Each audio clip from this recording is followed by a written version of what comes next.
Sometimes it really is as easy as putting black on a shoe as nice as the Jordan 4, and the end result is absolute ridiculous, bonkers, delicious. Air Jordan 4 Black Cat.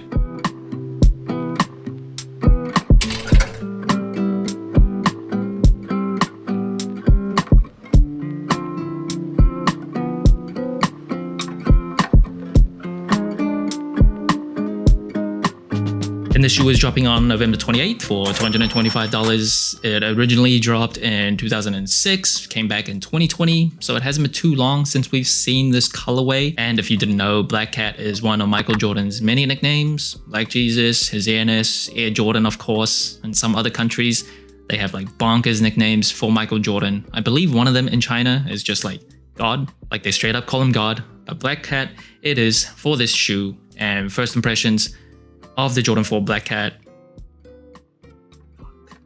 Come on. As an all-black sneaker lover, Michelin star rated, bonkers delicious, it is so nice. You put all black on a Jordan 4, you cannot go wrong. It is as safe as being celibate, but unlike being celibate, it is so much more exciting. This is in a year where a ton of bonkers shoes have come back. It's hard to stand out, but this shoe absolutely does. Now the materials on the shoe, it is completely nubuck, and with a lot of retro like OG colorways of Jordans. The nubuck they'll use comes with like a synthetic layer over it. So that is try to recreate the Durabuck that was used back in the 90s. A Durabuck was used pretty often back then, and it is a synthetic type of nubuck. So on the Jordan 8 Aqua, as well as the reimagined Jordan 5s from earlier this year, it both had that synthetic layer. This shoe doesn't have that, so it is just black nubuck. And you can feel the difference to the touch when you compare it. It is not like the best, but it is pretty good, especially for a Jordan brand shoe. And of course, you'll get those Jordan plastic eyelets up at the top, as well as the bottom. That has kind of like a glossy finish to it. Kind of wish they just had like a matte look to it, just to blend into the rest of the shoe a bit more. I believe the past 2005 version, as well as the 2020 version, both kind of had like a reflective gloss shine to it. And then in terms of the wings here, usually that is also like TPU plastic. This time they just changed that to nubuck as well. And then moving up the tongue, the shoe just comes with black laces out of the box. No other color really makes sense. You could argue maybe white laces would make the shoe pop a lot more and just gives it a good contrast. But honestly, the point of this shoe is just all black, everything, Black Cat, no other colors are needed. And then right at the top of the tongue, you will get a Jumpman Flight logo. The Flight concept was introduced on the Jordan 4s, and then behind the tongue and upside down, Air Jordan tag. And I've said this before and people kind of doubt it, but then there's photos of people doing this like out in the ether. And some people do say they have seen people doing this back in the day. But the theory behind why that tag is upside down is because back in the day, late 80s, early 90s, people would like wear their tongues pinned, so it's flipped. So Jordan brand anticipated that, made it upside down. So when people flipped it, it would be the right side up. Some people dispute it, say they've never seen it. There are photos of people wearing like the Jordan 6s. I know for sure there's a photo of that with the tongue flipped like out. So who knows? And now moving on to the booty of the shoe, you'll get the usual Jordan 4 heel tab. That is actually decently soft. I think most or all Jordan 4s that have come out this year, or maybe even last year, have come with a slightly softer booty tab. A few years ago, they came like pretty stiff, so it would dig into people's Achilles. This is decently soft, like the Brick by Brick, the Red Reimagined as well, the Military Blues, has a soft, springy feel to it. Not as soft as the SB Pine Greens. Those were made for skateboarding, so this was super soft. The wings were super springy as well. Now, a pretty significant change they made to this Black Cat shoe is they swapped out the Jumpman on the 2005 original version to the Nike Air. So I know a lot of people prefer Nike Air on the booty of the Jordan 4s. I don't really mind it when it comes to non-OG colorways. When they switch it to a Jumpman, kind of makes the OG colorways a bit more special. But we have seen when they want to make a colorway very special and a release very special, they switch it to Nike Air. They did that with the Jordan 3 Medium Olive as well. Switch that to Nike Air 2. Regardless, look at it. Black on black.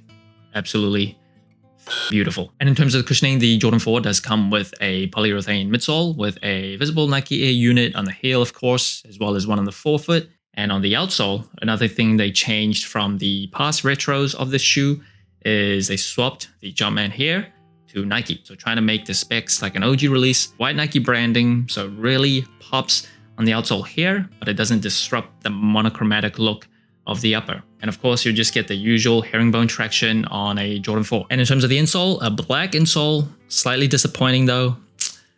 It's just a Dreamcell insole, no polyurethane. For an uncomfortable shoe in the Jordan 4, they should just default to polyurethane insoles going forward.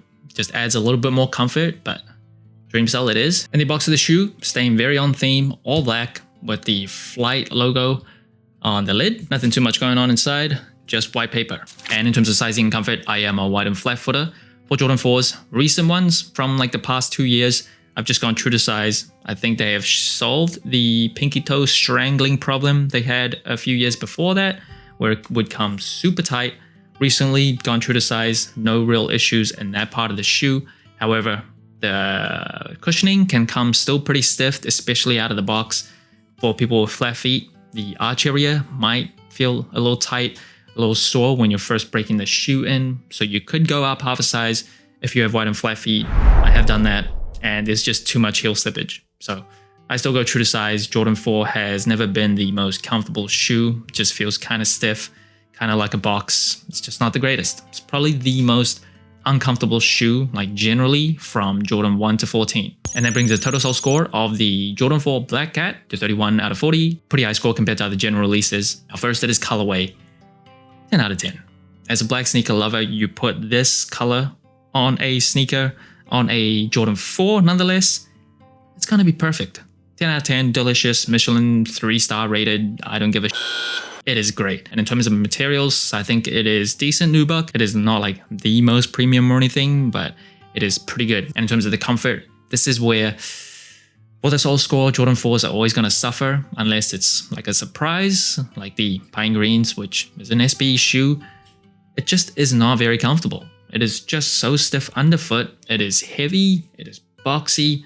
I don't know what it is. I don't think I'm alone here too, even though they have solved the strangulation of your pinkies and toe box here. Yeah, it's just needs a long break-in time, and even after that, it just still lacks in that department. And in terms of the versatility of this shoe, the Jordan 4 is probably the most popular Jordan shoe right now, maybe ever. Jordan 1s are up there, like historically speaking. Jordan 3s are up there as well, but it's a super mainstream, easy to wear shoe.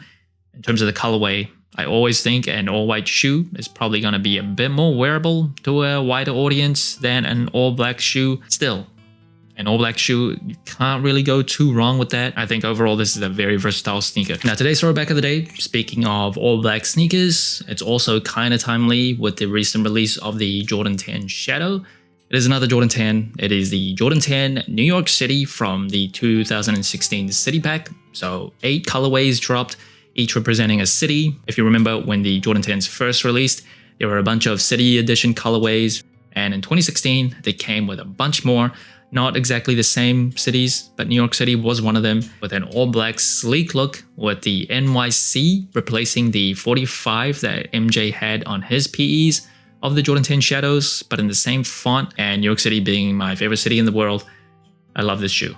Really needs to come back. I know it hasn't been 10 years, but 9 years is enough, and I think they're starting to put a little bit more attention on the Jordan 10s again, so why not bring this back? Now, where does this rank among some of the best sneakers of 2025? Off the top of my head, some of my favorites have been like the Jordan 5 Tokyo, the Black Metallic Reimagined, the Jordan 4 Undefeated, Jordan 4 Brick by Brick, the Jordan 1 Voodoo Alternate, I personally absolutely love.